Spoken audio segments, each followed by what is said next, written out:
Welcome once again to another edition of Shelf Life Book Reviews Online. If you're watching this on YouTube, hopefully you will subscribe to my YouTube Shelf Life Book Reviews channel. Or if you're watching this on the Facebook Shelf Life Book Review page, I hope you will like it and send the link to your friends, all your book-loving friends. As always, I'm bringing to your attention two great fiction reads. They're highly recommended, and hopefully when you go to your store to look through the books, these two will be at the top of your list. The very first one is Foul Play by Stuart Woods. This is published by Putnam, and it retails for $37. Those who have followed Stuart Woods' long career in book writing will know that his main character is Stone Barrington. In fact, this is book 59 of the Stone Barrington series. Now, I know there were books that he has created that I have sort of not liked as much. I've sort of panned them. It's just like he phoned them in. But this one is back to basics. It's back to great storytelling. And if you're a fan of Stone Barrington, have no fear. Stuart Woods' writing is back first rate. So the book revolves around a man by the name of Shepherd Troutman.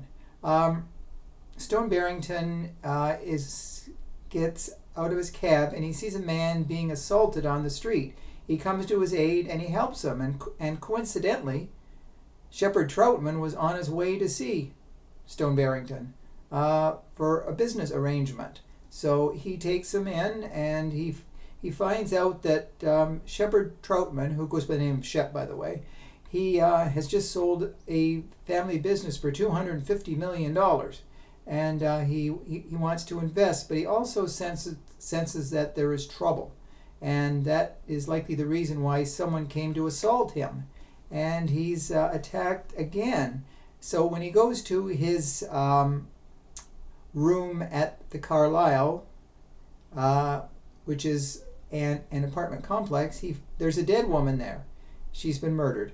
And so, of course, Shep is a suspect, but he's not the killer, of course. And so, anyways, we find out that there are business dealings with a Russian mobster, Gregor Kronk. Sounds like a mobster's name. And he's the one who's bought the company from Shep Troutman. But he is not happy. But he also finds that there's a machine there that is worth its weight in gold. So he needs the combination to it, and Shep has the combination. So it starts getting complex. Now into the picture comes Dino Pacetti. He is a character that has been in pretty well all the Stone Barrington novels. He's the chief of police for New York and a very good friend of Stone Barrington. So he comes to look into the situation and finds out that Shep's life is in danger. And as a matter of fact, Shep's father, who was previously thought to be dead, his death was staged, he is alive and well. So, but Gregor Kronk is not someone who likes to be treated poorly or gets cheated out of things.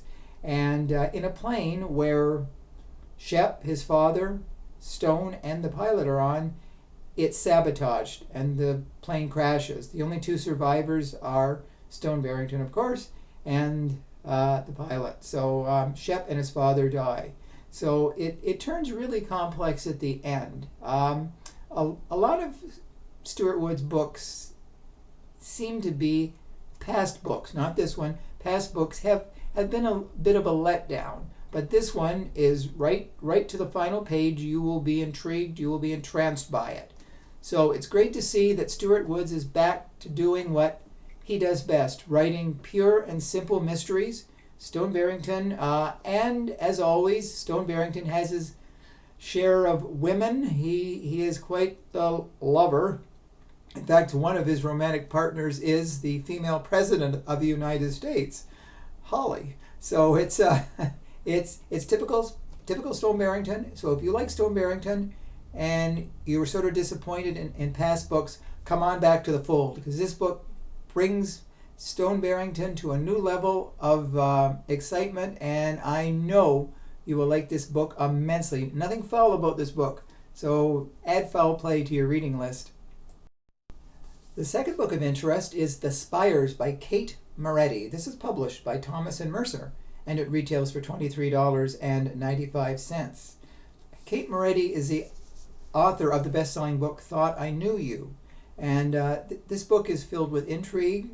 It is a thriller, and it's full of complex situations, a bit psychological at times, but it is among Kate Moretti's best books. And it involves a woman by the name of Penelope Cox. She's married with 2 children.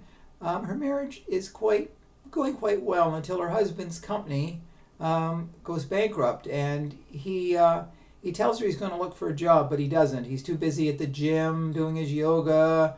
He's making excuses. So into Penelope's life comes a girl by the name of Willa Blaine, who Penelope has not seen for 20 years. Back in her college days, there were a group of 5 people. They were known as the Spires, hence the title. And they were a little clique, a very close-knit group of 5 people. And actually, they lived in an old church.